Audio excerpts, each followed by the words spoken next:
Hello and welcome back to I was like Geek Podcast. Geek Day Podcast. Hello and welcome back to Common Creatures, the TTRPG Podcast. I am your GM once again, Rob, and with me today, I only have one person. It is going to be the man, the myth, the legend, Ethan, aka Tominari. How you doing, big dog? One. Hello. I just decided to just keep doing that because it's a branding thing at this point. Of Absolutely. Just like it's like Maddie's Hey Besties. Yeah. I have to have something that is significant to me. So that is my new intro sound. I can't wait for the day when we have video, right? And we can see everyone. When I do the TTRPG, everyone shakes their head for each. Right?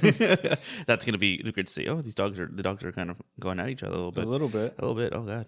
Hey, Lincoln's he's posting up. Yeah, he's doing something. Anyways, Ethan, today we have a very special podcast. Yes. Sorry for not another episode. We are still currently working on getting everyone together. Yes. But I actually dropped a little bit of a hint in our Discord, saying that, hey, someone new is going to be DMing a one-shot or two-shot, which we usually do. And I gave one hint, and everyone was like, we need another hint. And I was like, someone that rolls poorly. And then someone responded, so that could be anyone. Yeah, literally could be anybody. And I was like, not me. But it is going to be Ethan. Anyone except Zach. I feel like Zach rolls pretty consistently high. Yeah. Ethan will be DMing a two-shot, our first guest DM here. Ethan, how are you feeling about that? Ridiculously nervous. I've been, studying, trying to do my best, just trying to learn as much as I can. I'm trying to, I don't know. I don't know if I want to give away the theme of the two-shot yet. I would say probably not yet. We can go into some ideas. I'll talk about some of the ideas, whatever. But overall, this episode is going to be...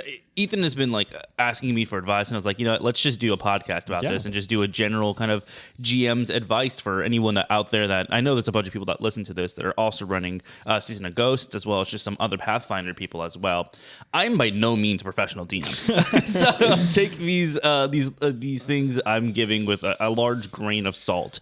But I think that I want to ask you one because you're one of the only DMs I know, and two, because I feel like we've had such a good flow even when we've gotten just off the rails. And so I think that kind of learning from you and learning a little bit about what it takes to actually be in that mode on the other side of the screen will be very helpful in the future. So but yeah, I'm excited. I'm sure there are a lot of other people that are, wanting to do DMing themselves or GMing, and they hopefully can also learn and listen to us. Yeah.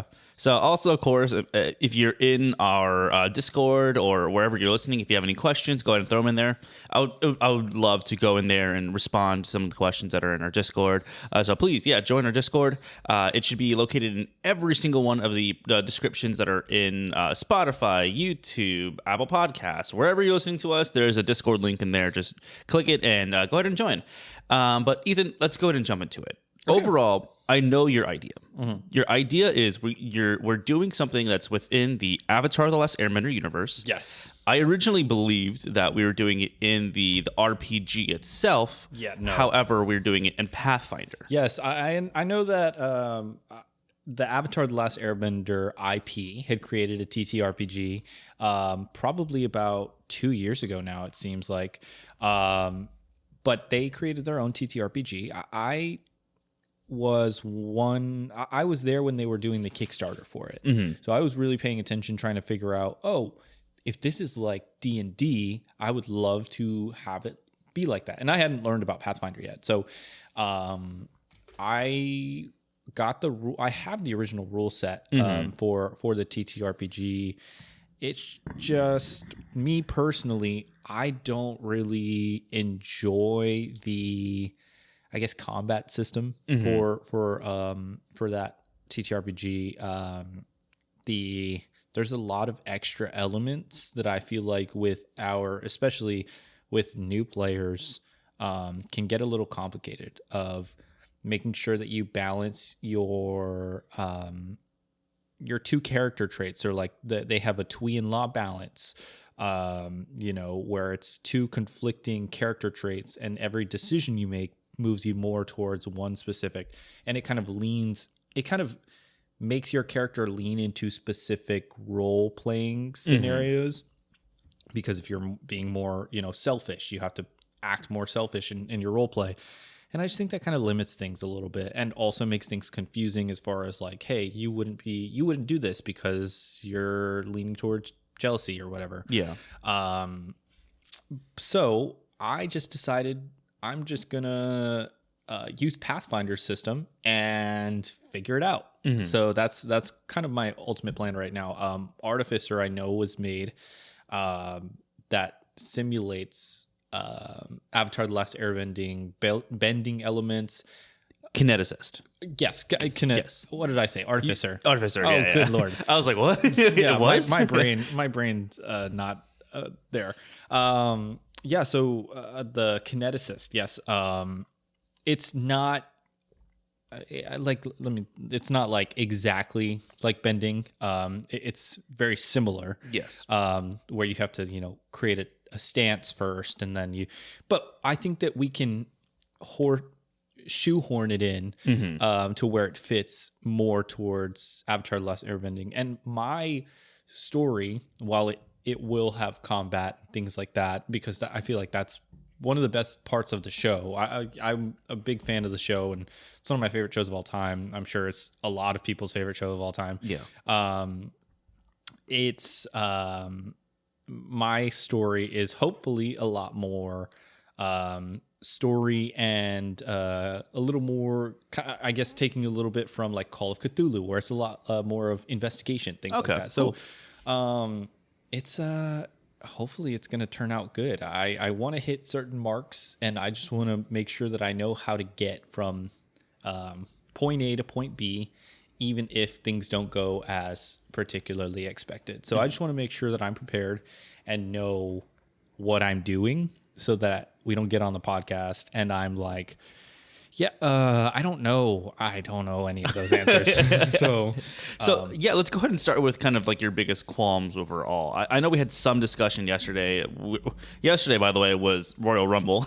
Yes. So we were all here at our place, at me and Joe's place, watching the Royal Rumble. And then in the middle of the Royal Rumble, Ethan and I are like watching it, and also being like, Ethan's like, okay, well, what is this?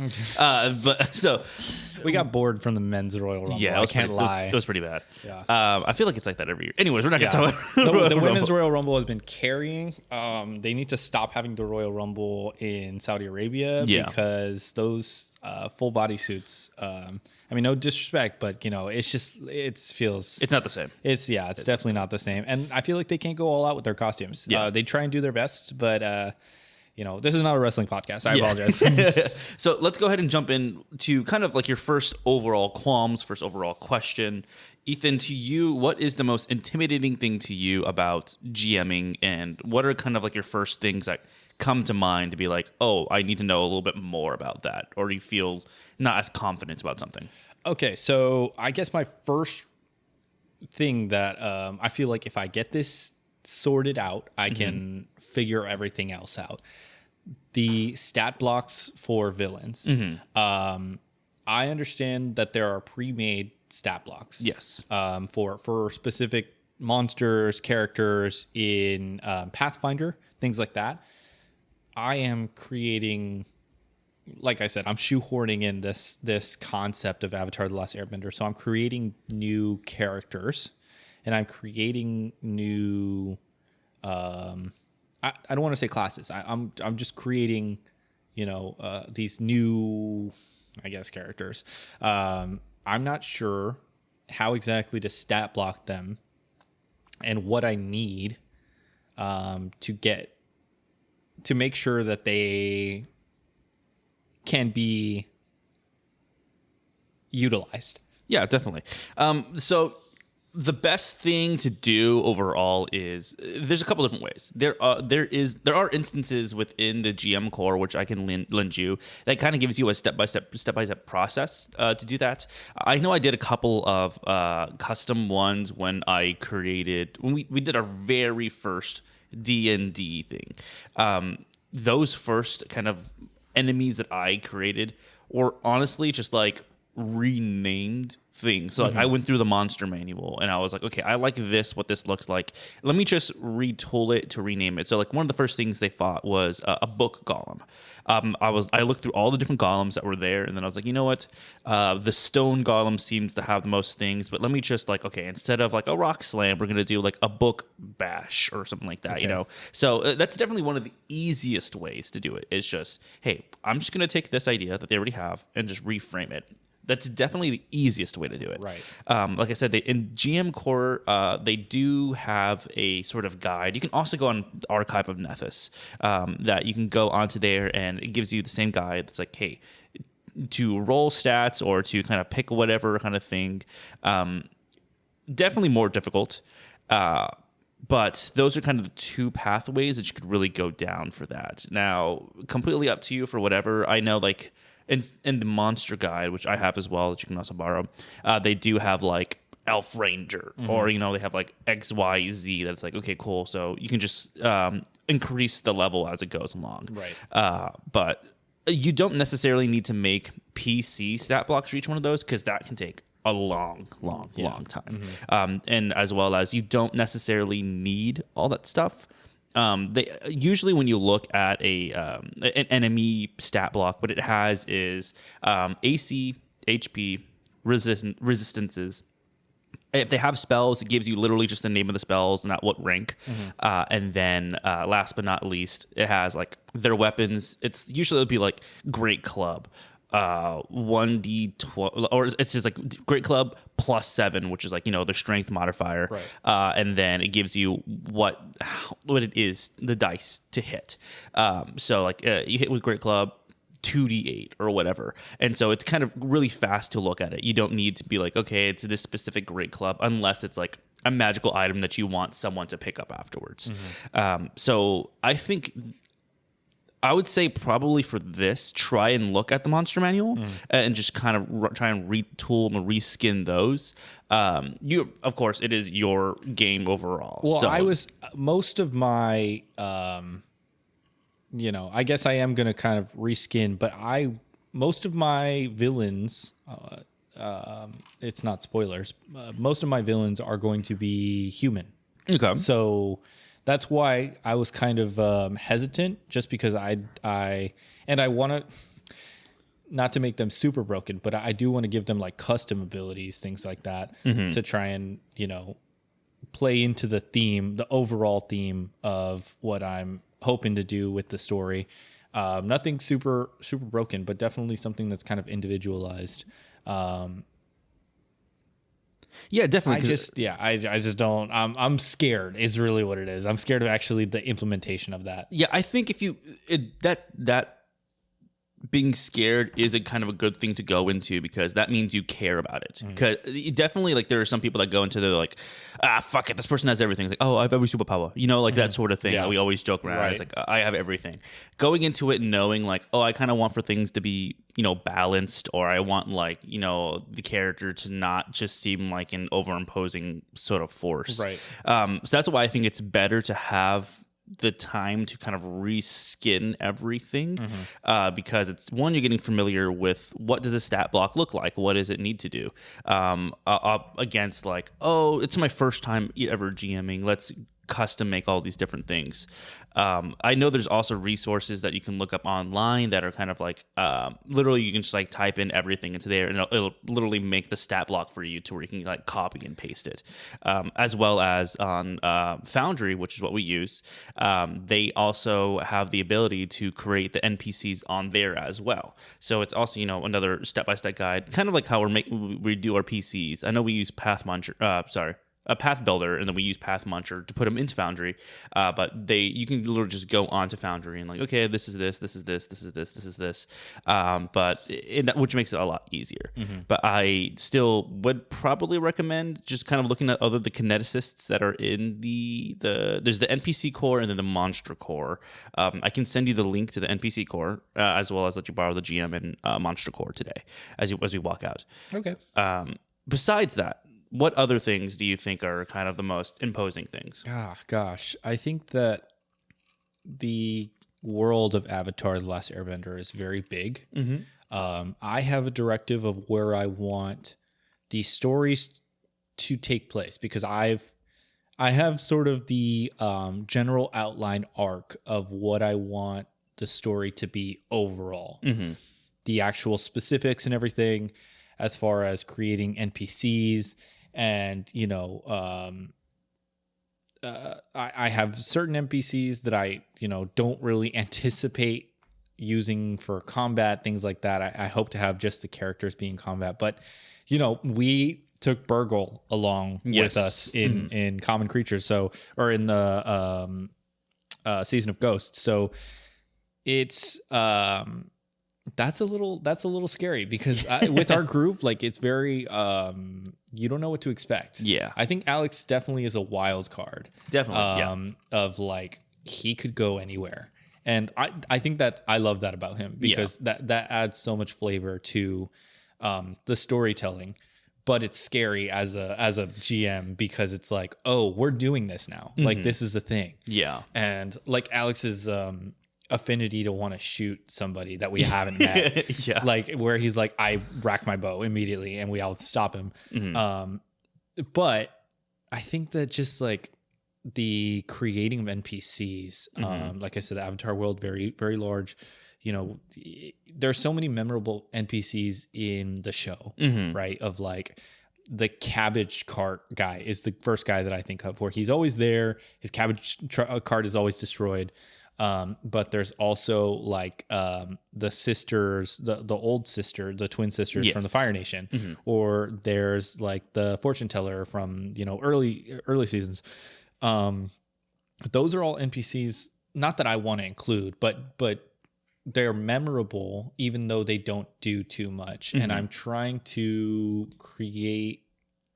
I'm not trying to like create a whole new world. I'm trying to use as much of the world as we have, but it's kind of scary, because you're making all these NPCs of like, oh, we don't know what's going to happen with this. Are they going to tag along, or are they going to stay where they should? So that's a little intimidating. Definitely, yeah. I know that's another thing that we've talked about specifically. Where you're just like, what if Alex decided to go somewhere else? Yeah.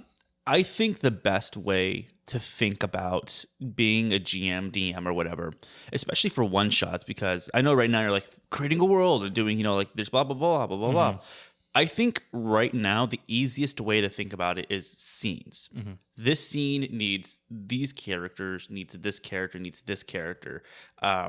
Where, yes, kind of like Season of Ghosts is overall like, hey, you can go wherever you want in the world. That's the great thing about a one shot, is like, hey, no, these are the places that you are available to you. These are the places, because we're trying to get in and get out. So honestly, the easiest thing, you don't necessarily need to create, stat blocks for each one of those specific things, right? Like you don't need stat blocks for each twin or whatever.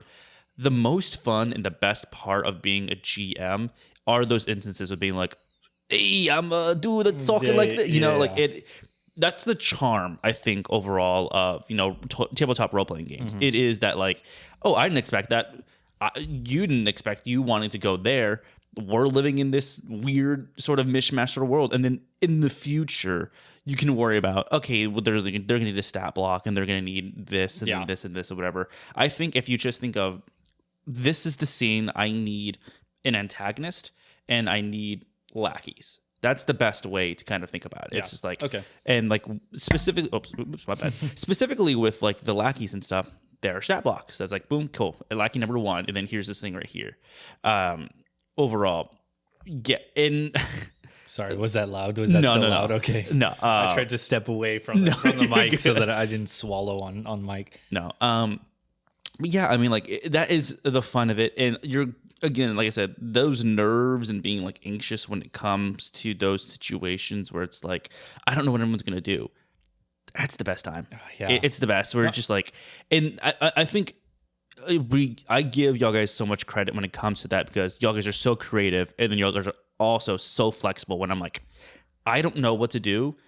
What do you think would happen? And when I always live by this thing that it was on an episode of Adventuring Academy from Dimension 20 where Murph says like, oh, like, you are Legolas, you're not Bugs Bunny. Yeah. Where it's like, think of like that sort of thing. So I know, like, in one of our most recent episodes, Shethidion's like, I'm jumping on the vulture. And I was like, okay, well, that's something Legolas would do. Yeah. So I was like, okay, cool. Okay, tell me how you would do it. And then as he kind of talks through it, I'm able to work up a thing in my mind. Okay, it's like, okay, I can use a jump, or a jump would be like one action. Blah, blah. We're able to work that together because that's the best part of like, how does this actually happen? So never be afraid of what. And also never be afraid to say no.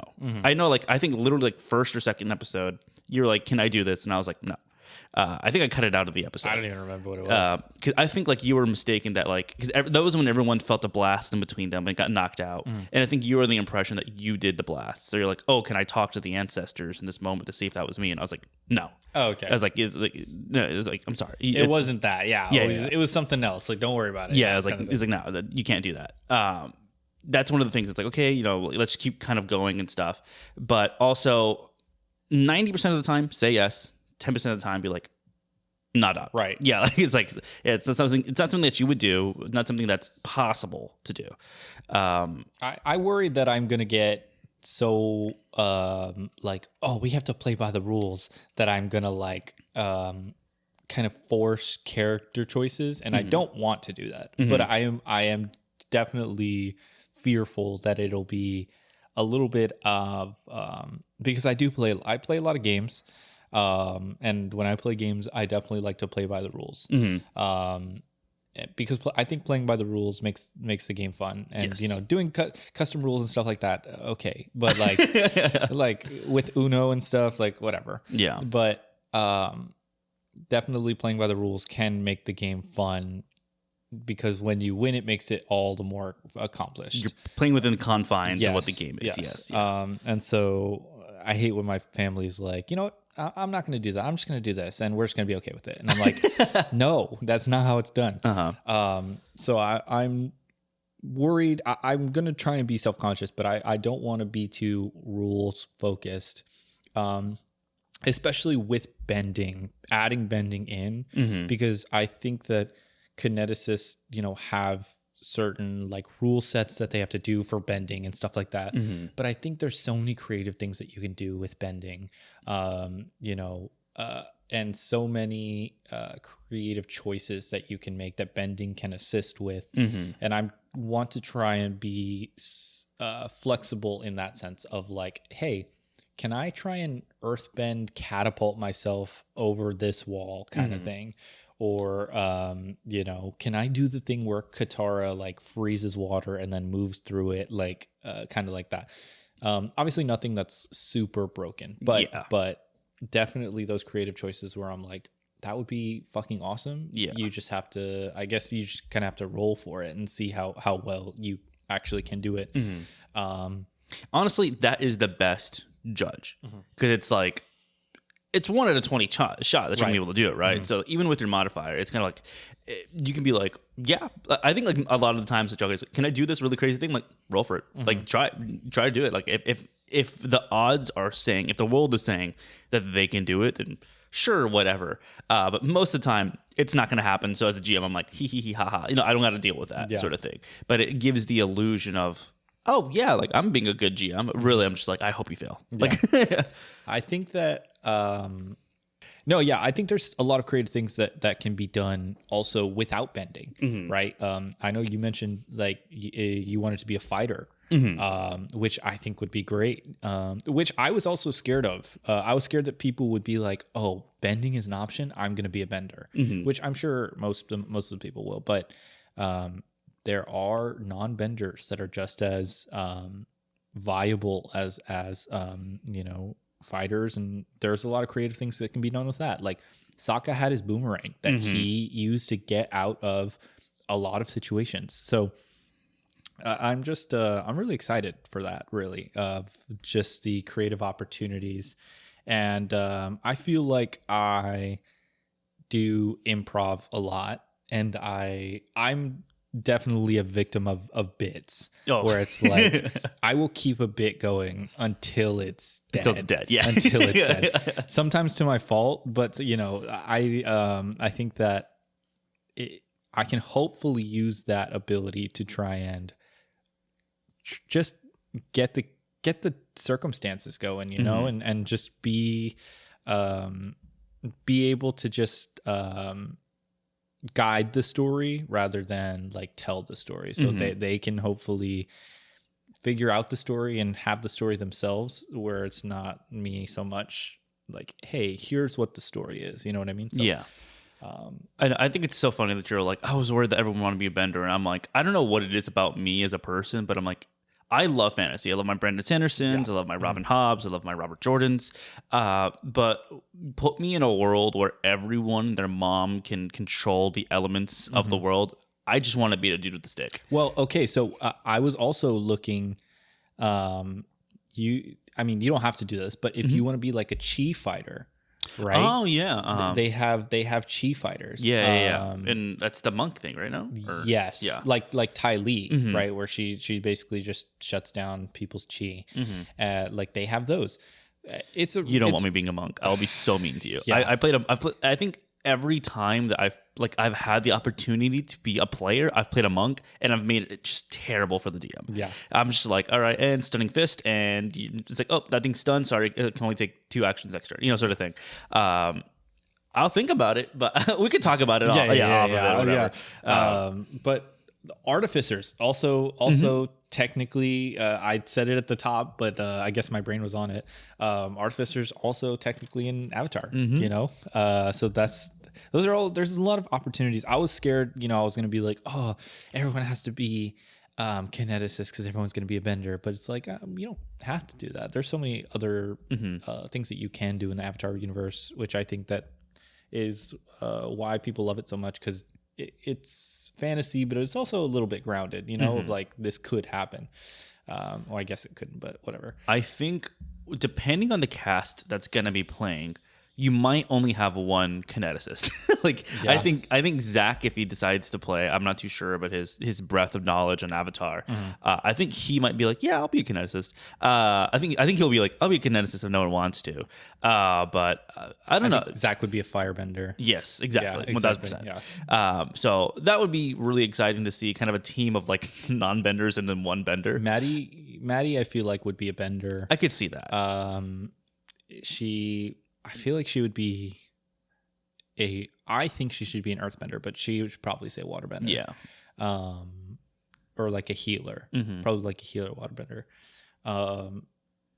Alex, I know Alex has watched Avatar. Yes. So I don't know. I feel like he would probably want to be a sword fighter or something. Yeah, he'd probably want to be something just kind of me hit stick. Yeah. It's very much like when we talk off, he's just like, I just need something that I know I can hit with. Yeah. He's like, I don't need any of this fancy mumbo jumbo, whatever. I don't need spells. Yeah. I don't need any of that. I know, like when I was helping him like build his character for level 4 or level 5, he was just like, do I hit? And I was like, yes. And he goes, okay, that's all I need to know. And I gave him like 2 spells, and he hasn't used either of the spells yet. So eventually we'll get to, he has cantrips too, doesn't he? He has 2 focus spells. Okay.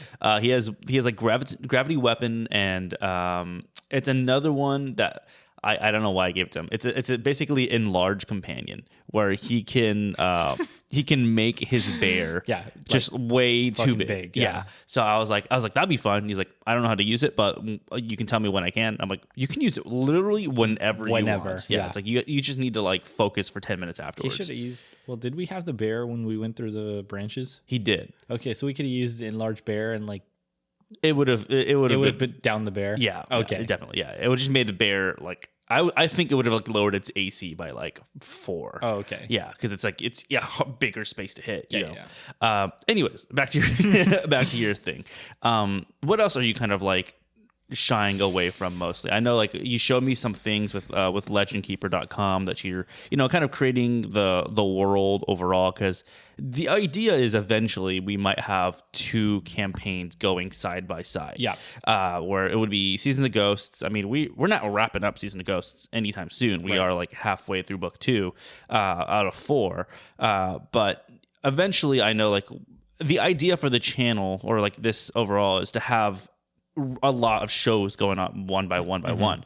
I would love to have a continuous Call of Cthulhu one, or Delta Green or whatever, as well as another big thing is why it's not called a Pathfinder podcast, it's called a TTRPG podcast. It's for us to jump into different ones.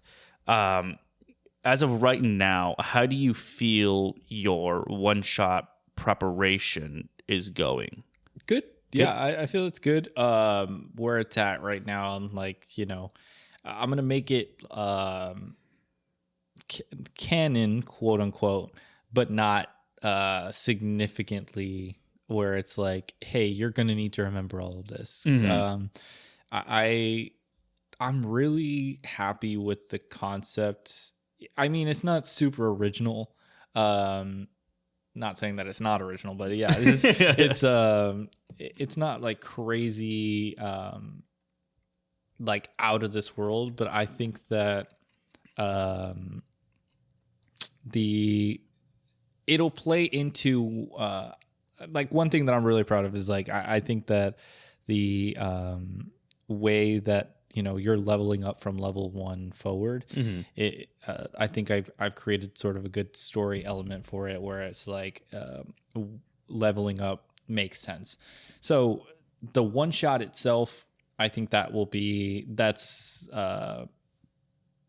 not, I don't want to say it's not something I'm worried about, but it's definitely, I feel like I can do that pretty easily. Do you know where you want for us to start? What level you want for us to start at? For the one shot, probably like level 3 or 4. Okay, cool. And then it will reset. Yeah. For the main story. I'm trying not to give too much away. I don't want to like spoil anything as far as like storyline. But yeah, it'll reset for back to level 1. Hopefully with the same characters or different characters potentially. But yeah, I think that the one shot I should be fine. And that's coming up fast. Yeah. We're hopefully trying to do it before the end of March. Yes. But we have a lot of things coming up. Yes. Yeah. and meanwhile, you and Maddie are also planning a wedding. Oh, that's true. That's true. Planning a wedding that is a couple of months away, as well as we'll be doing your bachelor party, and then Maddie will be doing her bachelorette party. Yes. So I know we have a bunch of things coming up. A lot. But I think we said either end of February or beginning of March. Yeah, I think we said beginning of March, but if you want me to do it sooner, I can figure it out. So I want you to have as much time as you need. To feel confident about doing it. I think that it's going to be a lot of anxiety on my part, and then I'm going to do it, and it's going to be like, oh, that wasn't that bad. Yeah. So I remember my first time DMing D&D, and I was just like, what if I don't know the rules, blah, blah, blah. Hey, guess what? Most people don't know the rules also. Yeah. So it's okay. Unless you have people that are like Zach, which that's why I love having Zach at the table, because like I think he was the first person I introduced Pathfinder to, and he was just like, I found the book online and I'm reading it. And so there are still some things, of course, that he doesn't know, I don't know, that we look up on Archive of Nethys or using Foundry or using the book overall. So never feeling the rules are important, but never feeling completely bound by the rules is a very important thing to go into as well. Being like, the rules are meant there to kind of give you, a framework and outline of what you can and can't do. And then when your players are like, I want to do something that's not in the rules, it's like, okay, what is the closest thing to the rules that I can to kind of give an equivalent to that role? And like I said, players don't really know the rules overall. As a DM, it's to make sure that you are saying what they can and can't do. So they'll be very, very, very forgiving. I know I will be, as well as like I know the rules. So if you ask me something, sure, I can tell you what it is, or we can look it up together. It's always going to be kind of really no big deal. I think like the rules thing should be the least of your worries. Yeah, I think I'm hoping that it's the least of my worries, where it's just I can just figure it out. And from all the tips and everything that I've seen, it seems like a lot of people are like, just sometimes it's okay to just say yes and then figure it out later. Yeah, just definitely. And then like if you're like, oh well, that probably would be against the rules, the next time you can just have that where it's like, oh, now you can't do it. But that one time I let it slide. But the amount of times I've done that where I'm like, I think, and then later on when I'm editing, I'm like, what is that rule? And I look it up, I'm like, ooh, I should not. And then we have someone that's in our Discord, Alex. I can never pronounce his last name, but it starts with a G. Speaking of, I'm not in our Discord, so I need to I need to join that Discord. I was looking for it and I couldn't find it. His name is Alex Giordano. He messages me every once in a while and he'll be like, okay, hey, so I was listening to the podcast. Actually, this shouldn't be like this, and this. And so a lot of times I'm like, oh, okay, now I know that for next time. So also having that community that we have that are like, hey, like technically this shouldn't happen. Like, I like the way that you're doing it. Or to be honest, sometimes they're like, I don't really understand why you did that. And I'm like, it's okay to have people that are, telling you that they don't agree with you. That just means that you have a community that truly cares about what you're creating, like you have that. So thank you so much to the people that we have in our Discord that are, very frequently, popping up and talking about, what they love and don't love, because through y'all guys, we're able to make the show just that much better. Yeah, I think we're learning, and like you said, there's a lot of people running this this campaign alongside us, or or a little bit ahead or behind us, and they're like, oh, these choices are different and everything. They also understand why, sometimes it can take multiple weeks for us to like get all the gang together, because it's like, hey, everyone has different schedules. So we're all almost 30, and it's like we're all in different. Alex has a kid. Yeah, Alex has a kid. Some of us are married. Some of us getting married. It's kind of crazy with trying to figure out those schedules sometimes. Yeah. I have. Let's see. I have 36 pages of notes that I've written for myself of just like, here's the overall campaign that I want to say, and then I broke it down. I want to make my own kind of player's guide. Okay. For everyone to kind of reference, where it's not hopefully too long, but people can look through it. I know Zach is gonna. Trying to think of the word. Zach is gonna like read it to the fucking fine print. He's gonna min max the fuck out of his character. Definitely, which I'm scared of, but also I'm like, yeah, it should be all right. Yeah, it'll be all right. It'll be like once he starts ramping, like in like level whatever we get to, it's just like. I think that's another thing that we should talk about is that when it comes to planning your sessions and stuff, how do you intend on writing it? Because I can show you the ways that I do it. I think literally my session notes, because we record 2 at a time. Yeah. I think, my session notes are usually 2 pages long. Okay. So it's usually like a page for each one, where it's like, here's the idea. Literally this one right here. I have session 25, the Soul Thief's Nest. First thing, fight. Second thing, explore. Third thing, plant the seed. Fourth thing, cook up these anger. And then like that's it. Yeah. And how much time did that take up? Like an hour. It took like an hour and a half. Yeah. So it's like I write down like 5 things, and then what like, hey, like this is kind of the roles that are needed. Like here are the DCs for each sort of thing that I have. But at the end of the day, it's kind of like, oh, hey, like you don't really need to worry too much. I think putting too much information will make you discouraged as a GM, being like, oh, we're not getting to everything. So I think, pick 5 beats that you want to hit, 4 to 5 beats that are like, these are for sure the important things that I need to go for the story to go along. Yeah. Even if someone decides to go this way and it's like, okay, they don't know, like they think they're in a maze and like they're going the right way, right? And if they're taking a wrong turn, you can always just make that turn the right turn, right? Yeah. So how do you intend on kind of planning that out? Well, okay, so that's really how I was planning on doing it, just because I guess I don't know, I'm not technically doxing myself by saying as a news reporter, right? Yes. I do a lot of live shots where it's you're just going and you're talking in front of the camera and you're just figuring it out. Usually we write scripts But a lot of times when you want to be engaging, you don't want to be looking down at your phone and reading a script. You want to be looking at the camera so that you can move around, like kind of do things and really show what you're talking about. The tips that I had learned was, hey, you want to have points. You want to have these are the if I say nothing else, I need to say these 3 things or these 5 things, right? Mm-hmm. I need to say how much it costs, where it is, where I am, why this is important, and what the future is going to look like. Mm-hmm. And that's kind of how I write generally my scripts and things like that. So that's really how I was planning on doing episodes, where it's like, these are the things that need to happen in the episode. Mm-hmm. Everything else in between, we'll figure it out. Yes. Like, NPCs, or if they, want to go to a, seller, or what are they called? I can't even, like a market or something. Oh yeah. Like a bazaar. Yeah. Uh-huh. We'll figure that out in the moment. Mm. Because I don't want to like plan for everything and then none of it gets used, Mm-hmm.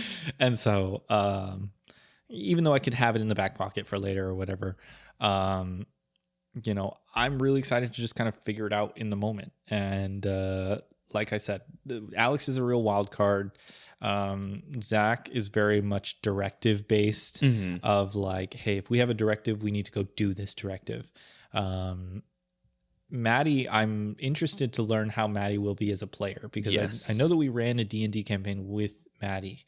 It was, it was a little difficult for I think she got overwhelmed because she picked a very difficult class, which is Druid. Yes. So she was like, I don't know what my spells do. And I was like, hey, don't worry about it. Like, we'll talk you through it and stuff. Yeah. I think she also got overwhelmed with just like, she doesn't like being like cast out in the ocean, mm-hmm. or like a baby thrown into a pool and told to swim, you mm-hmm. know? And she specifically doesn't like being like that in front of other people. Yes. And so even though I was trying to help her out, she kind of got a little frustrated. Obviously, like D&D can be a lot for people. And so I'm interested with Maddie knowing Avatar and having a general understanding of the universe, how different she will be in that approach. Because I think that she can be really creative in terms of like solutions. And she really enjoys the role playing part. Mm-hmm. It's just the dice rolling and stat concepts that mm-hmm. she can kind of get a little overwhelmed at. So, and then I know you, Zach, and Alex we've been running this, so we kind of know what we've been doing. Mm-hmm. But yeah, I mean, it's just, that's how I plan to just kind of talk through each episode of like, this is your directive for the episode. Whatever you guys want to do in between to do that, we can figure it out. Mm-hmm. And if we need to, make shit up on the fly of like, hey, we got this done significantly earlier than we thought, well, I'll fucking make shit happen. Like, mm-hmm. And so, like I said, it's such a anxiety is coming from the excitement of doing it, because I know that I'm going to be not knowing and it's going to be fun. Yes. Yeah. So, I think sort of to wrap it up, I think my final sort of advice overall would just be like, the point of D&D is to have fun. Mm-hmm. The point of like any tabletop RPG, Pathfinder, Call of Cthulhu, Vampire, whatever, Vampire Masquerade, those are all just to have fun. And even though we are recording it, we're not Critical Role. Yeah. We're not Dimension 20. It's like we are here to just have a good time. And truly these things are, yes, I love that we have the community, but truly I wanted to start doing this to start recording our sessions. So when we have kids someday, we can show them like, hey, like we had fun playing these games, here's the story that we're able to tell, the jokes we're able to tell, or have a time capsule of all of our inside jokes. So truly whatever is going to be the most fun choice, go for it. Whatever is going to be, you think is going to make the most sense, and that's go for it. Do not worry about making mistakes. Don't worry about kind of doing anything, because at the end of the day, we all take time out of our days, out of our weeks, or whatever, away from some of our loved ones to get together to play pretend. And so just do that. Don't be afraid to fudge dice rolls to save someone or to kill someone. Don't be afraid to just say like, oh, yes, that one hits, that one doesn't hit or whatever. Because, yeah, I mean, at the end of the day, like, it can get really bad into someone's mental. I know we've had those sessions where it's like, we cannot get those rolls. We're just stuck here for 30 minutes. And it's just like, hey, that one hit. Yeah, that one hit. For the sake of everyone's mental well-being, that one hit. So that's kind of the final thing I have to say is that like, you are here to make sure everyone has a good time, whether it be through story or through combat or through role play or whatever. It's just there for the vibes. So that's kind of the final thing I have to impart. Do you have any other final things that you would like to say before we end the episode? No, thank you guys for, I guess, listening and tagging along with us. I'm going to do my best, and hopefully you guys like it. I'm really excited to tell this story and have this original kind of thing just blossom into whatever it becomes, and it's going to be fun. I hope we have fun. Yeah, definitely. Well, thank you so much, everyone, for listening, and we'll see you next week. Bye, guys. Bye, y'all.